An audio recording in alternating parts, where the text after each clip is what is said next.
अध्यक्ष महोदय, आज पूरे देश में लोग महंगाई की वजह से बहुत ज़्यादा परेशान हैं, बहुत ज़्यादा परेशान हैं। लोगों के घर के खर्चे नहीं चल रहे। लोगों को कई लोगों को मैं ऐसा जानता हूं जो कि एक टाइम की उन्होंने सब्जी लेनी बंद कर दी, नमक से रोटी खा लेते हैं। कई लोगों ने दूध कम कर दिया। पूरे देश के अंदर आज महंगाई की वजह से बहुत ज़्यादा लोग परेशान हैं।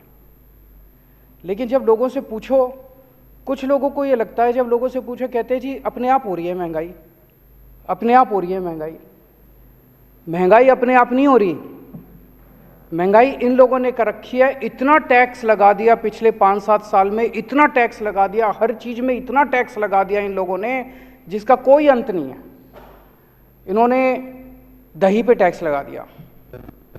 75 साल में आज तक अभी दही, लस्सी, छाछ, शहद, गेहूं, चावल, इन चीज़ों पे इन्होंने टैक्स लगा दिया। 75 साल में कभी नहीं लगा था। 75 साल तो छोड़ो, अंग्रेजों ने भी कभी नहीं लगाया था। खाने पीने की चीज़ों पे तो अंग्रेजों ने भी टैक्स नहीं लगाया था। इन लोगों ने टैक्स लगा दिया। इस वजह से चीज़ें महंगी हो रही है। इतना इन्होंने टैक्स लगा दिया। अगर आज ये लोग टैक्स कम कर दें ये सारा, तो एकदम से महंगाई देश के अंदर खत्म हो जाएगी। गुजरात के मेरे दोस्त बता रहे थे, और तो छोड़ो, इन्होंने गरबा जो डांस है, गुजरात की जो संस्कृति है, पूरी दुनिया के अंदर गरबा डांस के नाम से गुजरात जाना जाता है। गरबा डांस के ऊपर इन्होंने टैक्स लगा दिया। नवरात्रे के टाइम पे लोग जब देवी की पूजा करते वक्त देवी के सामने गरबा डांस करते हैं, उस पर भी इन्होंने टैक्स लगा दिया। उसको भी नहीं छोड़ा, देवी को भी नहीं छोड़ा, इन लोगों ने गरबा डांस को भी नहीं छोड़ा इन्होंने। तो इतना टैक्स लगा दिया, हर चीज़ पे टैक्स के रेट बढ़ा दिए, नई नई चीज़ों पे टैक्स लगाए जा रहे हैं। जो लोगों के खाने पीने की चीज़ें उस पर टैक्स है। इस वजह से महंगाई हो रही है। जो जनता को गलत फहमी है कि हमारी महंगाई अपने आप हो रही है, अपने आप नहीं हो रही। इन लोगों ने अनाप शनाप टैक्स लगाया, इस वजह से महंगाई हो रही है। एक प्रश्न ये उठता है कि इतना टैक्स लगा दिया तो लाखों करोड़ों अरब खरब रुपए इनके पास आ रहे हैं, खरबों रुपए, अरबों रुपए, ये पैसा जा कहां रहा है? ये सोचने की बात है। इनके कुछ चंद अरबपति दोस्त हैं।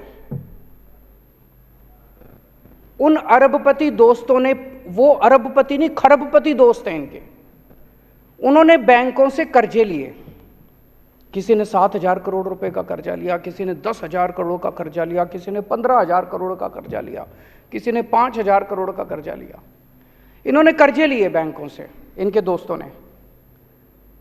कर्जे लेने के बाद इनकी दोस्तों की नीयत खराब हो गई।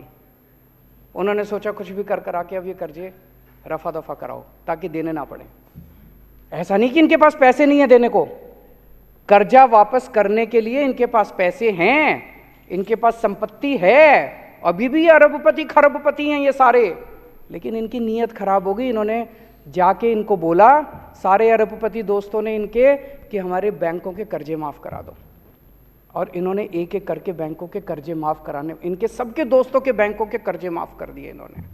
ये मैं नहीं कह रहा। अभी थोड़े दिन पहले जब संसद का सत्र खत्म हुआ, संसद के अंदर केंद्र सरकार ने खुद ये बयान दिया है कि पिछले 5 साल में हमने अरबपतियों के 10 लाख करोड़ रुपए के कर्जे माफ करे हैं। 10 लाख करोड़ रुपए, 10 लाख करोड़ रुपए के कर्जे। किसी के 7,000 करोड़ माफ कर दिए, किसी के 10,000 करोड़ माफ कर दिए, किसी के 15,000 करोड़ माफ कर दिए। किसान दर दर की ठोकरें खा रहे हैं। एक किसान ने, बेचारे ने 50,000 रुपए का कर्जा ले रखा है, उसकी जमीन कुर्की कर देते हैं ये, उसका कर्जा माफ नहीं करते। एक बेचारा स्टूडेंट पैसे लेके, कर्जे लेके अपनी डिग्री करता, उसके कर्जे माफ नहीं करते, उसके पिताजी की जमीन कुर्की कर देते हैं।